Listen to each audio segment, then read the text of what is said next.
Mass street protests against the Foreign Influence Transparency Law have been going on in Georgia since mid-April. The largest demonstration gathered around 100,000 people. On the scale of Georgia, which has 3.5 million citizens, this number is very large. OSW expert Wojciech Górecki will talk about what this law is, the current situation, and the future of Georgia.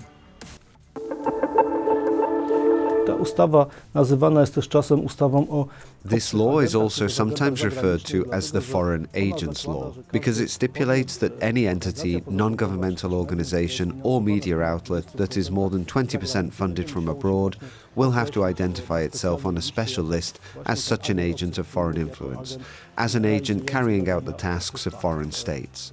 People clearly associate this law with the legal regulations of the Russian Federation, where such a law has already been in force for many, many years. They fear that this is a step towards authoritarianism, towards the Russian Federation, and a step back in relation to what Georgia has been striving for so far, a step backwards on the road to the European Union.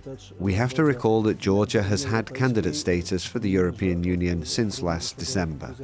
The European Union, as well as the United States, have protested against the law as it contradicts the European values, restricts freedom of expression, and constitutes a weakening of democracy. The bill has now had 2 readings in Parliament. A 3rd reading is still needed, which is scheduled for mid-May. After that, it is likely that this law will be passed, as the authorities are really determined to pass it. After it is passed, the law will go to the President for her signature. She has already announced that she will veto this bill, just as she recently vetoed other tax reform regulations. Subsequently, the Parliament is likely to reject this veto, and the law will be passed. We're witnessing a process. Mass demonstrations are taking place right now. They are taking a different form now because it is Orthodox Easter. Georgians are overwhelmingly Orthodox. Last Sunday was Orthodox Easter, and the protests are set to culminate Saturday, May the 11th. This is when the largest demonstrations are expected to take place in Tbilisi, the largest city in Georgia, and the capital. What can we say about these protests? These are mainly very young people who are the beneficiaries of Georgia's opening to Europe. Because Georgia has visa-free travel with the European Union, so they can easily travel, study or work in the West. They generally refer to this new planned legislation as the Russian law because of these similarities to the Russian Federation's regulations. These young people do not want to be associated with any political party. This is an apolitical generational protest, although of course the opposition, which is pro-Western, is adamant about steps being taken towards rapprochement with the West, and it obviously supports these protests. The question arises as to why the Georgian Dream, which has been ruling the country since 2012 and already in its 3rd term, has decided to pass such a law. Let us recall that this is the 2nd attempt to pass this law. A year ago, the Georgian authorities also tried to pass a similar law. After mass protests, they withdrew from the idea. So why is the Georgian Dream so determined to try again? This can be linked to 2 things. Firstly, the forthcoming parliamentary elections. These are scheduled for the end of October, and here the Georgian Dream is not only likely to win, but to get a constitutional majority. If nothing happens, this victory is quite likely.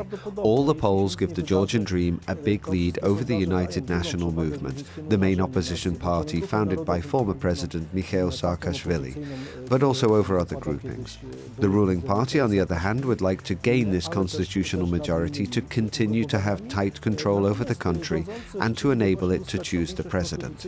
Also, the president's term of office is ending this year and there will no longer be general elections, according to the regulations adopted earlier. These will now be indirect, i.e. an electoral college made up of members of parliament and some members of local authorities. And it's this college that will elect the new president.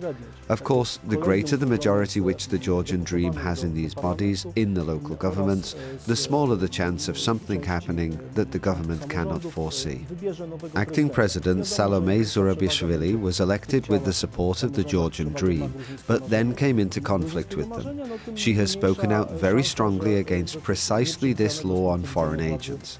And here the ruling Georgian Dream would probably like a more reliable person to serve as president. I recently returned from Tbilisi and there is a rumor in Georgia Georgia that the leader of the Georgian Dream, the founder of the party, billionaire Bidzina Ivanishvili, would like to become president. This is just a rumor I heard on the streets of Tbilisi. On the other hand, surely the ruling party would like such a person to sit in this function, someone who would guarantee the implementation of the party's interests. However, the second reason why, in my opinion, this law has resurfaced is that Georgia has achieved what it wanted on the road to European integration, that is, candidate status. Brussels is unlikely to deprive Georgia of this status, but it is difficult to count on full membership or the start of accession talks in such a situation. Figuratively speaking, Brussels has neither a carrot nor a stick, because it cannot threaten not to grant Georgia candidate status. On the other hand, nothing it can offer in the short term would be worth breaking ranks for from the point of view of the immediate interests of those in power. Of course, this prospect of membership or the start of accession talks does exist. But as we know, even from the Polish experience, this is an arduous long-term process, something that goes beyond the prospect of the next elections or the next term. The situation is very dynamic. We do not know which way events will turn, but we are observing a great determination on the part of those in power to pass this law. I would like to stress here that this is not about concealing financial incomes or funds which come from abroad. Here there is full agreement that, of course, this should be transparent. Even the ambassador of the European Union to Georgia, Paweł Herczynski, said that it is possible to reconcile this control of financial flows with ensuring the free functioning of the media, non-governmental organizations, and the absence of the kind of stigmatization associated with this concept of being a foreign agent.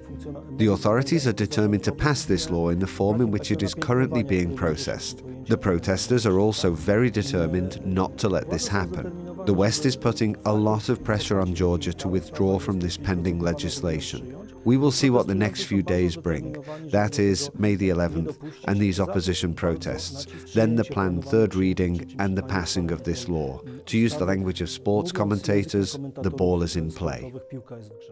Thank you for watching. You can find another video on Georgia right here.